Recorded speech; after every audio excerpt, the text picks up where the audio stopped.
أعوذ بالله من الشيطان الرجيم.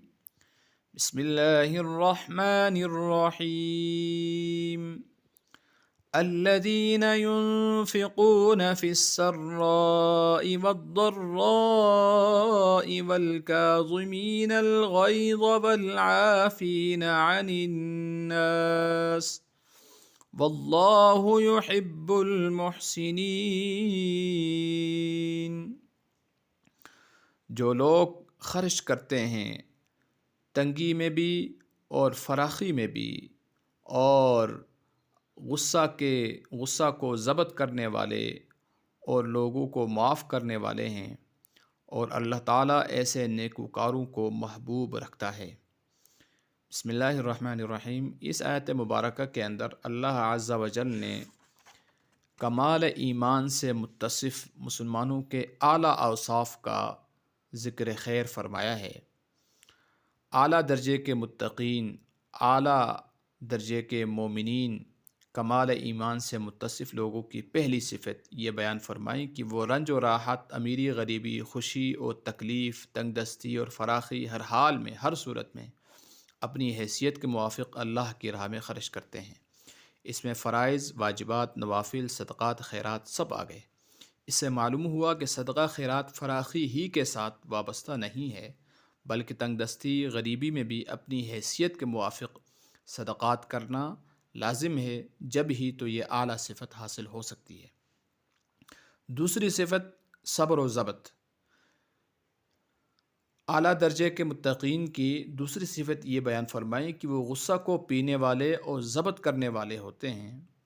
یہاں پر یہ نہیں فرمایا کہ ان کو غصہ ہی نہیں آتا، کیونکہ ناگوار واقعے پر، غصہ والی بات پر رنج پیدا ہونا، غصہ آنا، یہ ایک فطری اور طبیعی بات ہے. امام شافعی رحمۃ اللہ علیہ کا ارشاد ہے کہ جس کو غصہ کی بات پر غصہ نہ آئے وہ گدھا ہے، اور جو راضی کرنے پر راضی نہ ہو وہ شیطان ہے. تو کمال اور تقوی یہ ہے کہ متقین غصہ کو پی جاتے ہیں. ان کو غصہ آتا ہے لیکن غصہ پی جاتے ہیں. غصہ سے مغلوب ہو کر غیظ و غضب کا شکار نہیں ہوتے.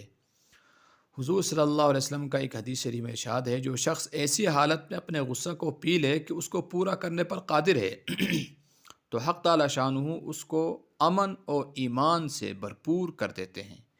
یعنی مجبوری کا نام صبر تو ہر جگہ ہوتا ہے، کمال یہ ہے کہ قدرت کے باوجود صبر اور ضبط کا مظاہرہ کیا جائے.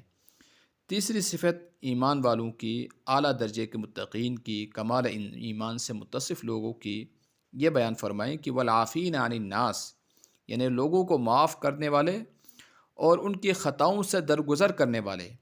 کسی انسان کی غلطی اور کوتاہی کو نظر انداز کر دینا یہ متقین کی خوبیوں میں سے ایک بہت بڑی خوبی ہے.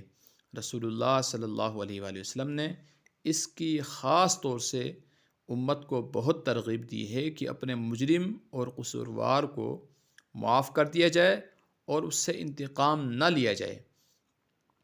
اس میں یہ بات ملحوظ خاطر رکھنا ضروری ہے کہ قصوروار کا قصور معاف کرنے کی فضیلت کا تعلق انسان کے اپنے ذات کے ساتھ ہے، ذاتی اور نجی حقوق اور معاملات کے ساتھ ہے. لیکن جو جرائم اللہ تعالیٰ کے جرائم ہیں، اللہ کی طرف سے ان پر سزا مقرر ہے، اس سزا کو معاف کرنے کا اختیار کسی کو نہیں ہے، جن کو حدود کہا جاتا ہے. اس لیے اللہ کی حدود اور حدود اللہ کو معاف کرنا یہ کسی کے انسان کے اختیار میں نہیں ہے.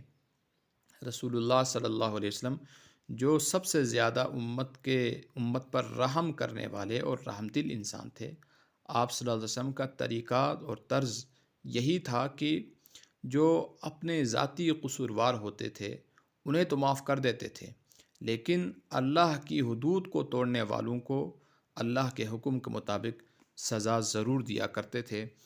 ضرورت اس امر کی ہے کہ ہم ان اعلیٰ صفات سے متصف ہو کر اپنے معاشرے کے اندر ان اعلیٰ صفات کو پروان چڑھائیں، اور ایسے ہی اعلیٰ صفات کے حامل افراد کو پروان چڑھائیں، تاکہ امت کے اندر سے جو انتشار، افتراق اور بدچلنی کا ایک سلسلہ چل پڑا ہے، یہ سلسلہ رک جائے اور ہمارا معاشرہ اعلیٰ صفات سے متصف معاشرہ بن جائے، اور ہمارے افراد جس معاشرے کے اندر پلیں بڑھیں وہ اعلیٰ صفات سے متصف ہوں۔ اللہ تعالیٰ سمجھنے کی توفیق نصیب فرمائے۔